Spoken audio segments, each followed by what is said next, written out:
All right, good morning, everybody. It's 10 a.m. It's Monday morning. This is Brunansky's vlog live on YouTube. We're going to give it a second to make sure that we got that clean connection, get that green light on YouTube, and then we will get going with this week's brand new live episode. So, looks like we've got the green light, healthy stream happening here. So let's go ahead and jump into this week's brand new live episode here on YouTube of Brunansky's vlog. So stay tuned. We'll be right back with you.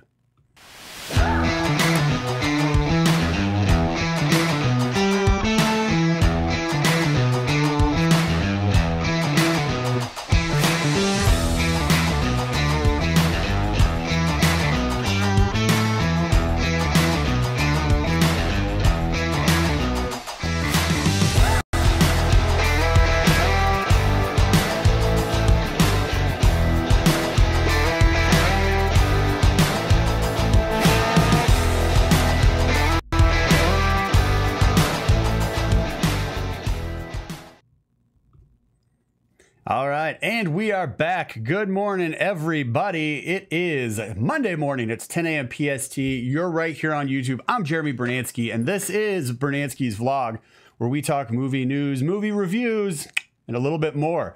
So we got a lot to talk about this week. Before we jump into all of that, though, let's go ahead and get those commercials right out of the way. So if you haven't yet, and this is your first time joining us here on YouTube, thank you so much. Hope you guys enjoy the content that is dropped on this channel. If you do, give me that thumbs up. Thumbs up helps people who like movie-related shows find this movie-related show right here on YouTube. Also, don't forget to click the subscribe button, hit the bell so you get the notifications when new content drops on this channel. Also, be sure to follow us on Twitter and Stardust app you can download from the App Store. That's where I do all of my movie trailer reviews. So if you watch movie trailers online, if you go to the movies and then you come back and you go, I wonder what Jeremy thought about that trailer, head over to Stardust, Brunansky's vlog. That's where I do all the trailer reviews.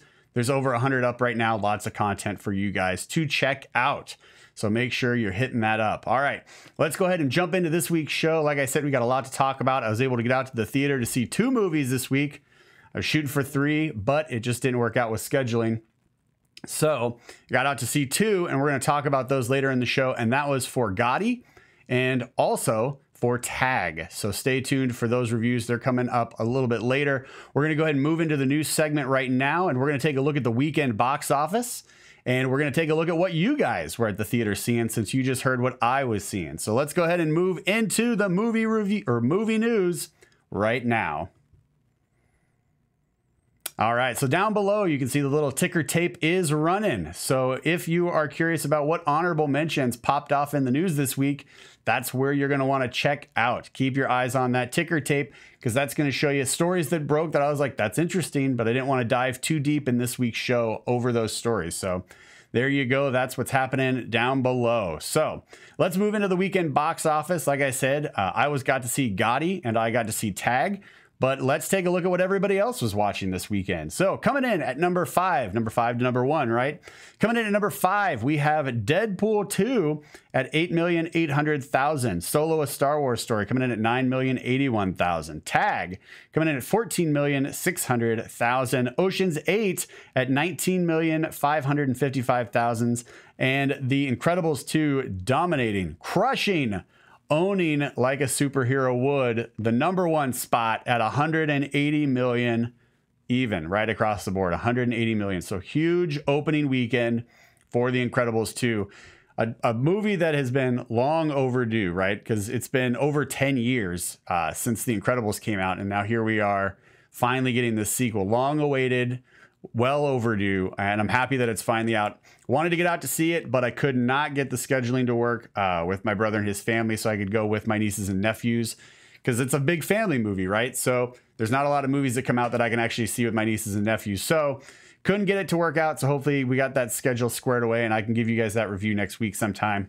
But very excited to see The Incredibles 2. Apparently, I'm one of the few people on the planet that didn't see Incredibles 2 this weekend, because $180 million is gigantic, especially for a cartoon opening. So great job to Pixar for The Incredibles, and again for Incredibles 2.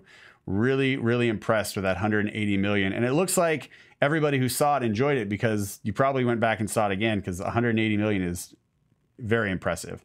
Ocean's 8. I enjoyed my time at Ocean's 8. You can check out my review. It's on the channel right now in the movie review playlist. It's a fun movie. My big issues with it were just the two leads felt like they were just given weird directions on how to kind of portray their characters.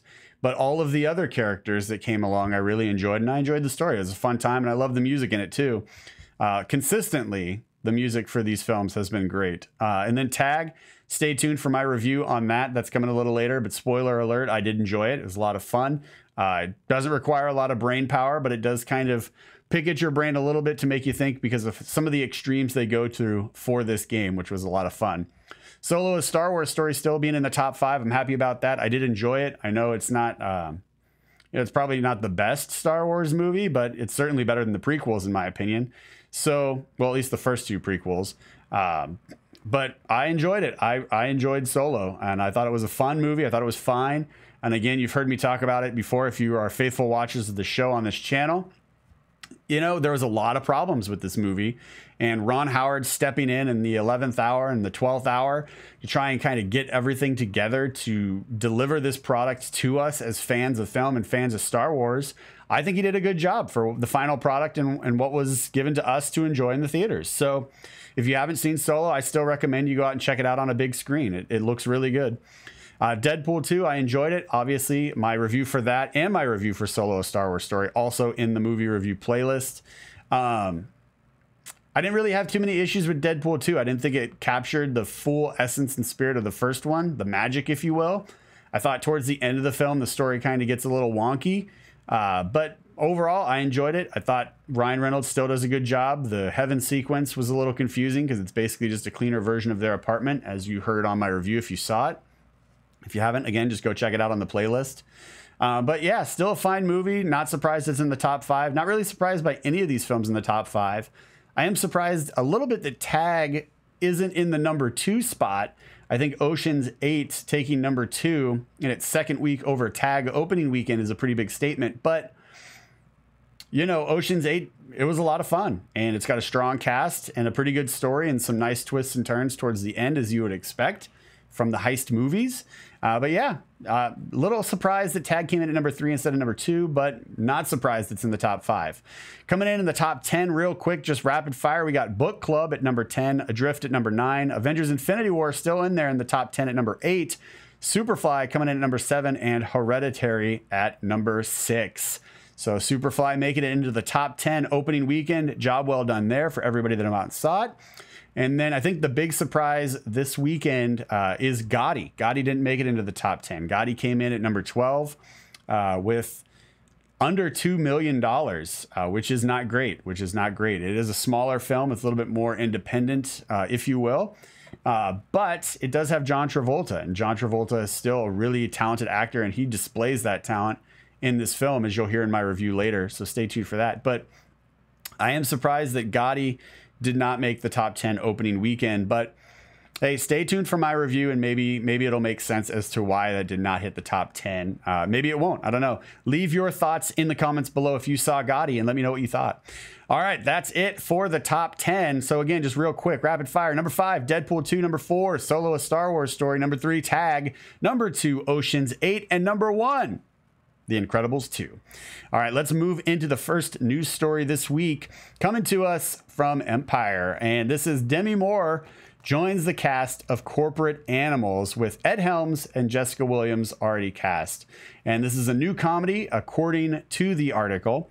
Sharon Stone was going to be in the film, but was not able to because of scheduling reasons. And so Demi Moore stepped up to the plate. And she is going to play the character Lucy, an egotistical CEO of incredible edible cutlery. And it kind of goes from there. So the basic synopsis is she forces her staff to attend a corporate team building caving weekend in New Mexico. So spelunking is what it sounds like. And a disaster strikes where they're trapped underground. That sounds terrifying. But it's going to be a comedy, so there's obviously going to be some hijinks that will ensue. In here in the article, again, all of these are in the description box below. Just hit that little arrow. The description box will drop down. You can click on the links and follow along if you so choose. The group will have to survive amid sexual tension, startling revelations, and casual cannibalism. That's right, casual cannibalism. So in this film, they're going to explore the concept that there are varying degrees of cannibalism that range from casual to frantic, I guess. So I'm oddly curious as to what the definition of casual cannibalism is. When I read this article, I was like, okay, because normally casting announcement, right, we just throw that in the honorable mentions and then we're done with it. But what really struck me about this is the fact that you have an edible cutlery, right, which sounds interesting. And I guess it's a real thing. I did Google it, and it's a real thing. So you have spoons or whatever, and you're whooping up your dish. And then when you're done, instead of taking your spoon or whatever and throwing it into the sink and having to do dishes and more dishes, you can just eat the spoon. So I guess if you're baking cakes and everything, like instead of having to lick the frosting off the spoon and then throw it away, you can just literally eat the spoon with the frosting on it. Sounds amazing. Sounds like this is an idea that should have happened forever ago, but it's a real thing. So they're making a comedy about it. But anyway, back to cannibalism. The fact that they've got these weird sexual tensions, startling revelations, spelunking, stuck in a cave underground, and casual cannibalism. It's like, I feel like there's going to be characters that are just like kind of blasé about the whole thing. And they're like, well, we could always just eat Bill. We're never going to get out of here. I mean, Bill is clearly the largest of the bunch, so he's got the most meat on him. So I'm not saying we should, but you know, and then everyone just starts staring at Bill, as opposed to like everyone just jumps on top of Bill like a pack of rabid wolves or something like that. I think casual, the word casual is really what caught my attention in this story and made me go, this could be a lot of fun. So curious to see kind of what comes from that story. Also looking forward to seeing Demi Moore come back into a little bit more presence on screen, right? Because she's had some movies. If you look up her IMDb, she's still been out there. She's still been doing smaller things. So it's nice to see her kind of step into this with Ed Helms, because I still think Ed Helms is a very talented comedic actor. And I've said this for a while now, I would like him to be more of a household name when it comes to comedies. And what I mean by that is if you talk to people who don't normally go see movies, people who like watch, you know, maybe one movie a quarter, right? So they're four movies a year, maybe 5 movies a year, right? They hit the summer blockbusters, maybe one Christmas movie, and that's their year. When you say like, oh yeah, Ed Helms has a new movie coming out, and they're like, oh yeah, that guy, he's really funny, he was in that.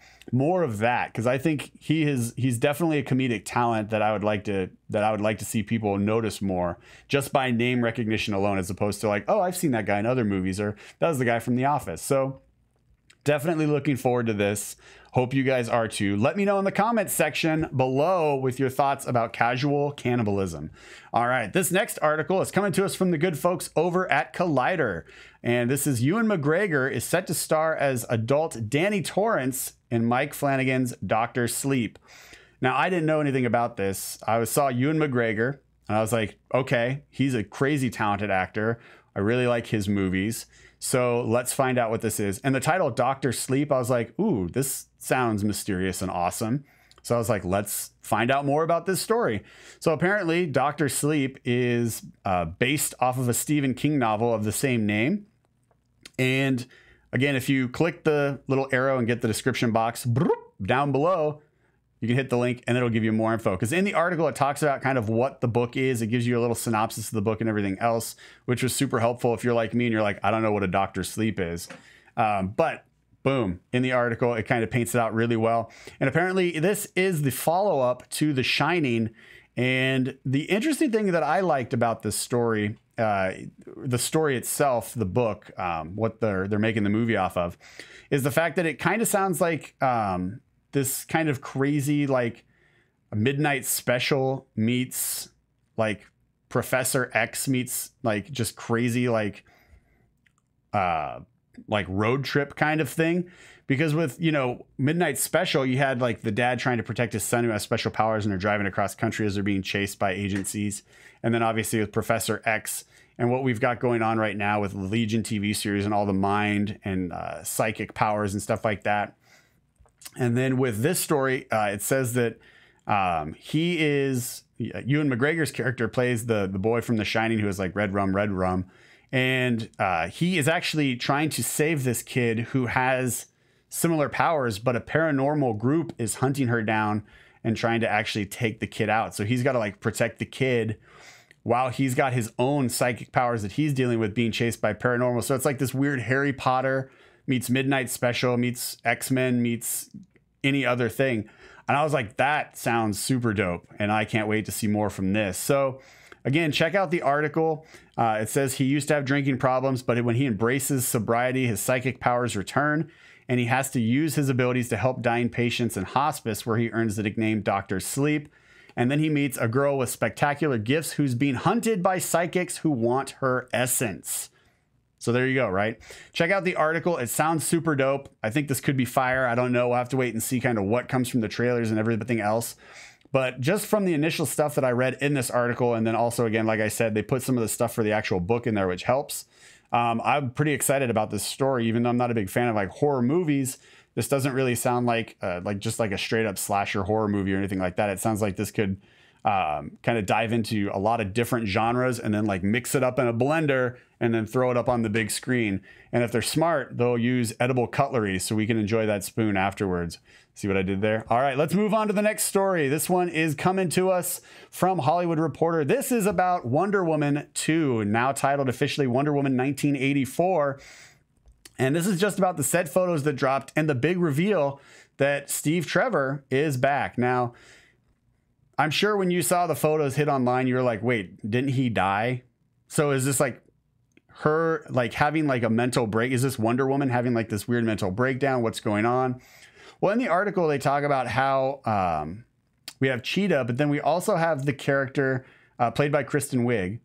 But we also have the other character that we've kind of been letting slide under the radar for a little while, and that's Pedro Pascal, his role. So in the article, they're talking about how he might actually be playing Dr. Psycho, and who's from the Wonder Woman comics, and how he could actually be giving like mind games in disguises and stuff like that to actually make Wonder Woman think that Steve Trevor is alive in this time period. So it's not Steve Trevor, it's somebody else.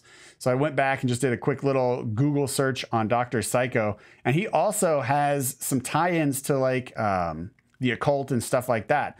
So if we're having this story with Wonder Woman and her best friend is, or not her best friend, but a colleague of hers who's also a friend, going to be played by Kristen Wiig, eventually tries to usurp her power and like take over as like this new heroine and kind of dethrone Wonder Woman, and that turns her into Cheetah.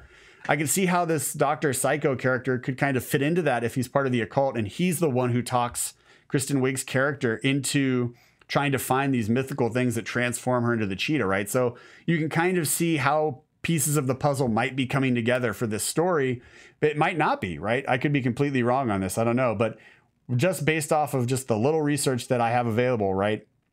There's the possibility that that is how the tie-in is going to play. And he is actually like playing mind games with Wonder Woman to make her think that he's Steve Trevor or somebody else is Steve Trevor, kind of like hallucinations or something like that. I don't know. We'll have to wait and see, but definitely recommend checking out the article. There's a lot of really interesting facts in it about kind of the history of these characters and Dr. Psycho. Also, you know, Pedro Pascal's role and stepping up like that. So really good article, really written well out. So check it out. Let me know what you thought about the photos. If you saw them, there's not that many photos in here. It's more about Steve Trevor coming back, or is he coming back? But check out, there's another article on there from Hollywood Reporter as well that you can look into that has more of the photos. Check that out. And then also check out the Aquaman photos too. But we'll have to wait and see kind of what happens with this story and where we're going to go when we get trailers and stuff like that, because we should be getting a trailer for Aquaman here next month, right? That's the rumor that I keep seeing online, is that it's going to be dropping at San Diego Comic-Con. So hopefully we get that Aquaman trailer at San Diego Comic-Con or sooner, because the set photos that they've been dropping look super dope, and I'm pretty excited about this movie, and I didn't think I would be excited about an Aquaman movie, but it's looking like it's setting up some nice things pretty well, and it's going to be this wild, crazy under-the-sea adventure. So, yeah, looking forward to it. Let me know what you think about Wonder Woman 1984. Do you like the title? Let me know. Did you look at the set photos? If so, throw your comments in below. And also, what do you think about Aquaman now that all of those photos have been released and the marketing machine is in full steam ahead? All right, we're going to go ahead and move now into the movie review section. This is two films, as I said at the beginning of the show. At the top of the show, Gotti, as well as Tag. So get ready, because these reviews are coming to you right now. And then we will be back right after the reviews. And we're going to talk about what's hitting theaters this week, what's arriving on DVD and Blu-ray for your home theater this week. And we're also going to take a look at my personal favorite segment, Certified Rad. So stay tuned for these movie reviews, Tag and Gotti. And then we'll be back to close out the show. It's a tradition that revitalizes friendship and promotes togetherness 1 month a year for the last 30 years. This group of friends challenges us to examine the philosophy: we don't stop playing because we grow old because we stop playing. So, does Tag deliver on the humor and charm promised in the trailers, or should we tag out of this movie? Let's talk about it in this review. This story is based on real-life friends who kept the game of Tag alive for decades. In fact, at the end of the movie, they actually show real footage from the actual people who were playing the game of Tag. And within that footage, they also show some of the elaborate extremes they go to actually tag their friends. The concept is simple. 1 month a year, the game of Tag becomes active, and you can travel anywhere at any time to tag your friend to make sure that they are it. And this continues for the entire month until at the very end of the month, only one person is left who is actually it, and they're it until the next year. Pretty simple. In general, this film delivered on exactly what the trailers promised, and then gave us a little bit more. Comedies can sometimes show all of the best jokes in the trailers, and I'm happy to report that some of the jokes were shown in the trailers, but that was only some of the jokes and only some of the actual joke in that particular scene. For example, the scene in the trailer where we see Jeremy Renner throwing donuts into the face of Ed Helms. That's just part of one scene and one joke in that particular scene. There's also the dialogue, the setting that the scene actually takes place in, everything that takes place before and after the donuts are thrown. It's all just crafted so well, and this actually elevated my enjoyment of the film. It also felt like long-form joke telling, which did pay off with a lot of audible laughs, some louder than others, but still audible laughs all the same. The degree of difficulty for the game of Tag elevates from simply just running over and touching your friend on the shoulder and saying you're it, to hiring actors, placing them in the forest, running through the forest while Ozzy Osbourne's music is blasting at high volume, getting smacked by logs. There are extremes that this film goes to show how much fun Tag can actually be. And the characters, all the friends, they all added something unique to this story as well, with each of their specific personalities. However, it did take some time for the on-screen chemistry to really kick in and really make me believe that these guys have been lifelong friends. You are lifelong friends, so make me believe on screen that you guys are BFFs times infinity. A big missed opportunity for this film, I felt, was how the story was told, the point of view that we actually learn about these characters, the game of Tag, everything that this world takes place in. We had the perfect opportunity to learn about these friends, their relationships, their history, the game of Tag, the rules and addendums that they have for the game of Tag, simply by just following the reporter and her point of view. And the reporter was played by Annabelle Wallace. And unfortunately, as I said, big missed opportunity here, because I felt like if we actually go on this journey with her and we kind of get to know everybody while she's learning about it and while she's writing this article, I thought that would be a great opportunity, because she, just like us, is just meeting these characters. She's just learning about the game. So really explore that world through her perspective as a journalist, more than just us kind of going on this journey with everybody and her kind of being pointless to the story. All of her on-screen time really just felt like she was there to remind us that this story did actually take place in real life, and these are actual people that were actually playing Tag in specific moments in time over these past 30 years. She doesn't really add much to the story. She doesn't really take away much from the story. She, again, just feels like a device that was used to remind us, hey, this did take place in real life. Tag is playing at your local movie theater right now, and I'm actually not going to recommend a big screen viewing for this film, but I will recommend you check it out once it's available on your preferred streaming service or Redbox. There are plenty of laughs to be enjoyed in this film, plus the extremes that these guys go to just to tag their friend is truly remarkable. And again, I enjoyed it more than I thought I would walking into the theater. And just as a quick sidebar before I give you the high 5 rating, Jeremy Renner's character has this thought process that's very similar, almost identical, to the Robert Downey Jr. Sherlock Holmes character, which I really enjoyed as he's walking you through kind of step by step his thought process. A lot of fun. Plus that, matched with all of the laughs I enjoyed, is getting this film 1 high 5. Tag is playing at your local movie theater right now.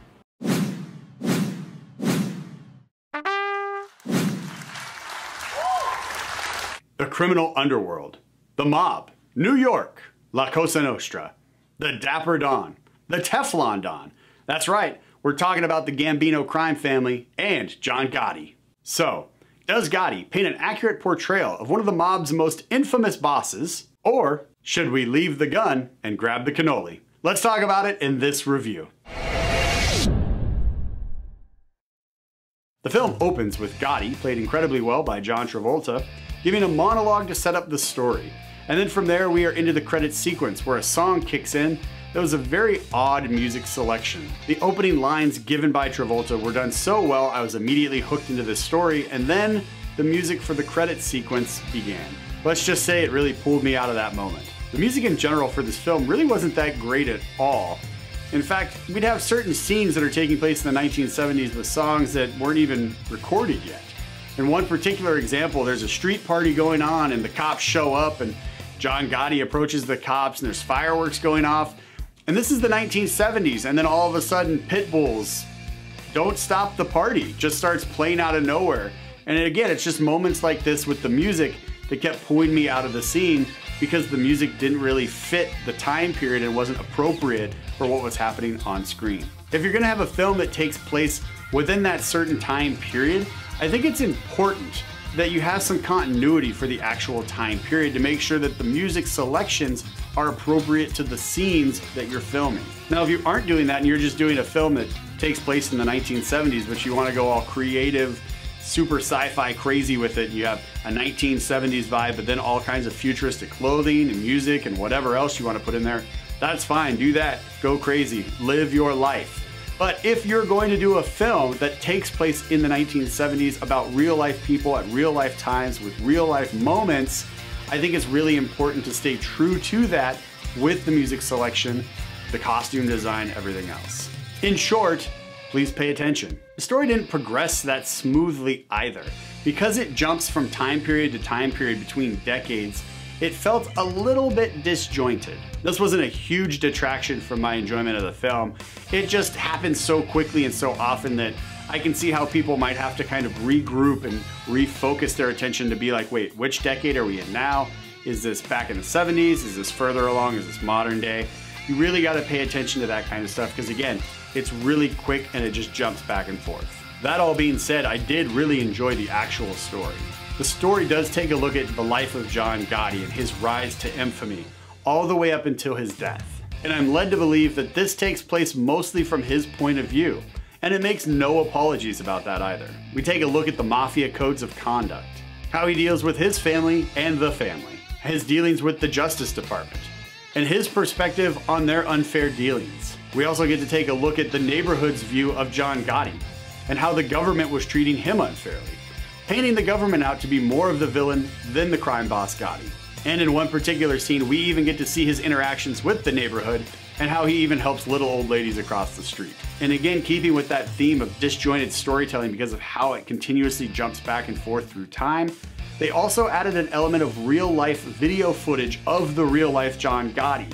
So as we're going back and forth between the story, there's these clips of the actual John Gotti going in and out of court, etc. And then on top of that, it shows who John Gotti was as a father and as a husband, because we get to see personal moments with him and his wife and how he takes care of her after a tragedy. And we also get to see how he relates to at least one of his sons as he's giving him advice and he's really having an honest heart-to-heart moment with his son. This film dared to tell a lot in a short amount of time. Gotti is playing at your local movie theater right now, and I'm not actually going to recommend a big screen viewing of this film, but I will recommend a viewing once it hits your preferred streaming service for free. If you enjoy the mob movie genre, this film probably won't make your top 5, but it does have enough of the standard tropes that we come to enjoy from these types of films to make it an entertaining mob movie. And if you need just one reason to watch this film, I'm gonna go back to John Travolta's performance because he really brings the sauce in his role as John Gotti. And again, as I stated, the music selections in this film weren't great. They really pulled me out of the moment a bunch of times. And that disjointed storytelling where we're going back and forth, and then real life clips. And then at the very end of the film, we think it's over, and there's just a nice emotional hit that we get at the very end of the film, But then John Travolta comes back on as Gotti, just like we see him at the beginning of the film. He is there at the end of the film to give a closing monologue, and it kind of steals and it kind of robs all of the emotional buildup that what we thought the ending was left us with. So because of these issues I had, Gotti is getting 0 high fives from this guy. Gotti is playing at your local movie theater right now.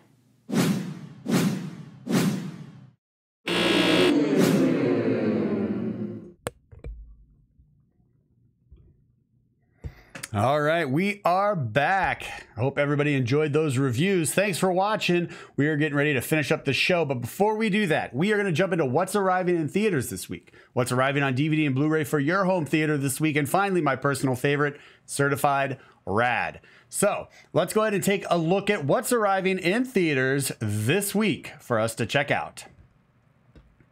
In theaters this week, pretty simple, Jurassic World, Fallen Kingdom. So this is just another one of the Jurassic film movies that we may or may not enjoy. Pretty simple, right? Jurassic Park movies are either super awesome or we seem to kind of go, well, that happened. So I don't know. I don't know where I'm going to fall on this one. The fact that the trailers came out and I enjoyed the trailers, but then we've got that weird dinosaur that just kind of like shows up and then is going through houses was a little too reminiscent of when they brought the dinosaurs back to the mainland. And that just kind of didn't work. So I was like, all right, so there's elements of this film that look like they're going to work. Then there's elements of this film that look like they're not going to work. And it's like this weird, from the trailers, this weird mishmash of stuff that I enjoyed from other films and stuff that I didn't enjoy in other films. So with this new one, I'm like, okay, I'm going to go in and I'm going to see it. I don't know what to expect. I don't know where to set my expectation either. But I like the actors in it and I like dinosaur movies. So I'm still looking forward to seeing it. I just don't know where my expectation should be. Let me know what you guys think in the comments section below about Jurassic World Fallen Kingdom. Like I said, it looks like it could be good, and it also looks like it could be a 50-50 split on that was cool, that was not cool, that was cool. What are they doing? What's going on? But let's take a look at what's arriving on DVD and Blu-ray this week for your home theater. All right, on DVD and Blu-ray, we've got Pacific Rim Uprising, Paul, the Apostle of Christ, Unsane, Flower, The Death of Stalin, Midnight Sun. So out of these films, I have seen and reviewed 2 of them. So you can find my reviews for Pacific Rim Uprising as well as Unsane in the movie review playlist. Those are waiting for you right now. So go ahead and check those reviews out. Out of all of these films, though, the ones I have seen, I enjoyed Pacific Rim Uprising. I thought it keeps with the spirit of the first one, just a lot of fun. Robots fighting robots, robots fighting monsters. It gave me what I expected, and what I expected was a fun time, and it gave me a fun time. So I recommend checking that out now that it's available on DVD and Blu-ray. I think you guys will enjoy it. Unsane, you might enjoy it. I know there's a lot of people online who enjoyed the movie. If you look at the ratings, there's some pretty good reviews on it. For me personally, I just kind of felt like it was more of a B movie than what I had set my expectation at because of everybody involved. The entire film was shot on iPhones. So if you're a creative and you're watching this and you're going, man, I've always thought about, what would it look like if someone shot a movie on an iPhone? Or if you thought about doing your own thing with iPhones, you might want to watch this movie just so you can see kind of what happens and then look into what type of lenses that they put on top of the iPhones to give it more of a cinematic look. Check into the filter packages that they used and stuff like that. Because there's a lot of cool stuff out there that you can find on how they actually shot this film. But just keep in mind that this was all done on iPhones. So, and then Paul the Apostle of Christ, obviously that is going to be more faith-based. Flower, I'm not sure, I'm not familiar with. Midnight Sun, I didn't see, that looked like a young adult romance, so I missed that completely. And The Death of Stalin has got some pretty good reviews as far as the online folks go and what people thought about it that saw it. So I'm looking forward to checking it out. Hopefully I can get around to it now that it's available on DVD. Might Redbox that for $1 or something like that. I don't know, I'll have to wait and see, but definitely check out Pacific Rim Uprising. All right, now we're going to move into my favorite segment of the show, because you guys never know what's going to drop, but I can guarantee whatever drops will most definitely be Certified Rad. So if this is your first time joining us, Certified Rad is just something that I find or something someone sends me and I look it over. I'm like, that's pretty dope. That's pretty rad. We talk about it. It could be anything, right? It could be a story about people helping people. It could be a piece of tech. If you're a techie, that just might make your life easier. It could be books, could be games. Doesn't matter. If it's rad, It's certified. We're certifying it rad, and we're going to talk about it on the show. So this week for Certified Rad, the article, again, in the description box, just expanded. It's waiting for you. This is coming to us from Good Housekeeping. That's right, goodhousekeeping.com. The story is about a mother who suffers terrible tragedy. And then in that tragedy, she is able to find a new purpose and then goes out and just continues to help and bless her community in a big way. So let's talk about it. So, and again, in the article, if you want to follow along, it's available for you down there. So just hit that link and you can follow along with us. So Jessica Bacchus, at 40 years old, back in 2007, her daughter was stillborn at 24 weeks. So she obviously did not make it. So the mother had, in the article, again, it talks about this. She had all these hopes and dreams for her kids to grow up playing together. And that was ripped away from her, right? Life just handed her a curveball and said, that's not going to happen, which is a terrible tragedy. And a mother losing their child literally is the worst thing ever. So heartbreak, right? Heartbreak city for this woman back in 2007. But after taking some time to kind of process the grief, after taking some time to kind of go through all of the terrible tragedy and all of the things that are happening in her brain and in her heart, she finds a way. She gets this spark and she goes, you know what? I can actually do some good and I can turn this whole horrible moment around into something positive. So what does she do?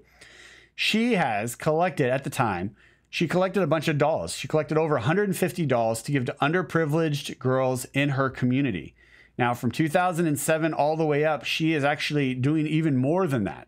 So we have this horrible moment, Heartbreak City. She's completely just disheveled on all levels, right? Because a mom losing her kid, the worst thing ever. Not great at all. But what does she do? She starts giving toys to underprivileged children, and she creates this thing she creates a nonprofit basically called Dolls for Daughters, and it's dedicated to supporting financially strapped families in Colorado with toys, food, school supplies, and more. So now she starts off just giving dolls to kids, 150 families, right? Then she creates a nonprofit, Dolls for Daughters. Then she creates another nonprofit, Toys for Boys, and now she's helping everybody, right? The majority of families in our program, she says, earn less than $15,000 a year. And a lot of the children are used to getting hand-me-downs. This is one time we guarantee that what they get is brand new. She also launched 2 more programs. So she starts off heartache, heartbreak, loss, terrible tragedy.